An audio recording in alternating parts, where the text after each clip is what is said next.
Okay, excuse me, kailangan natin tanggalin to?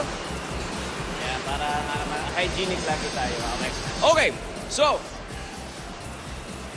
ngayon tayo magpapasko, kailangan nga natin syempre dyan, maglalabasan na yung mga desserts natin dyan, mga salads na yan, gana nabanggit.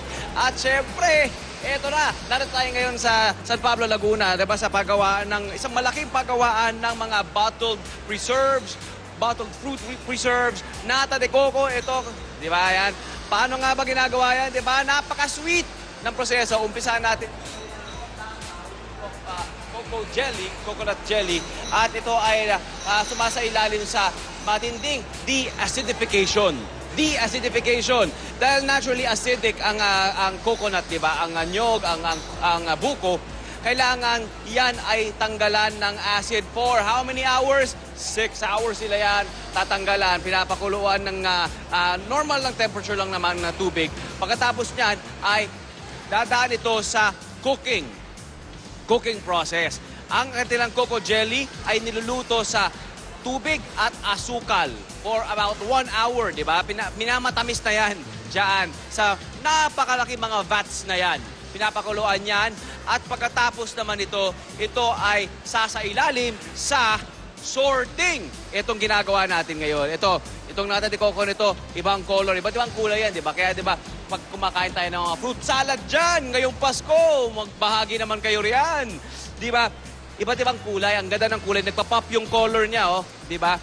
Sa canvas ng fruit salad na puti, di ba? Merong dilaw-dilaw. Ito merong pula. Very good, ha? Canvas talaga pinag-uusapan natin. Okay, pagkatapos yan, sinusort niya para makita nga masigurong pantay-pantay ang kanilang shape. Ito ay dadaan naman sa filling at saka bottling. Bottling naman tayo dyan, okay? Nilalagay ang ating nata de coco sa mga bote na yan. Pagkatapos niyan ay capping naman, di ba? Yung capping yan, doon na sinisil. At pagkatapos niyan, ini-sterilize pa ang mga bote na yan. Sa isang araw, normal day daw, sabi nila dito sa Global Food Solutions, ay 33,000 na mga bote ng nata de coco pa lang ginagawa nila. At ito'y dumodoble at tumitriple kapag Pasko na. Kapag Kapaskuhan, imagine, ngayon hindi lang yan ang ginagawa nila, mayroon din silang mga ube jam, mayroon din silang ginagawa mga iba't ibang klase. Yan, nakita natin dyan. Meron tayo mga ube jam at siyempre mga frozen fruit products like bananas and cassava. Yan, root crop products yan. Sweetened yan, ha? Okay? Very nice. Look at that. Di ba? Talagang nakikita ko rito, natural ang ingredients at natural din ang proseso. Yan.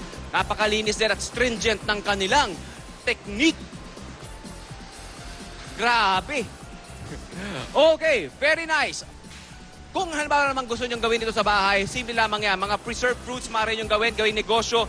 Freezing, di ba? Maaari kayo i-freeze natin yan, freeze-dry natin yan. Or means sa ilalim ng araw, maaari kayo magkaroon. Di ba yung mga banana chips na tuyo? Di ba yung mga chip? Di ba parang chip ang consistency? Merong paraan dyan. Papaarawan nyo lamang daw yan. Freezing, pwede rin syempre sweetening, di ba? Pwede nyo matamisin at ibote lamang. Matagal ang shelf life ng mga yan. Okay? Marami pa tayong ipapakita sa inyo maya-maya lamang. Titikman na natin tong nata de coco na ating niluluto para sa inyo. Kapuso, magbabalik kami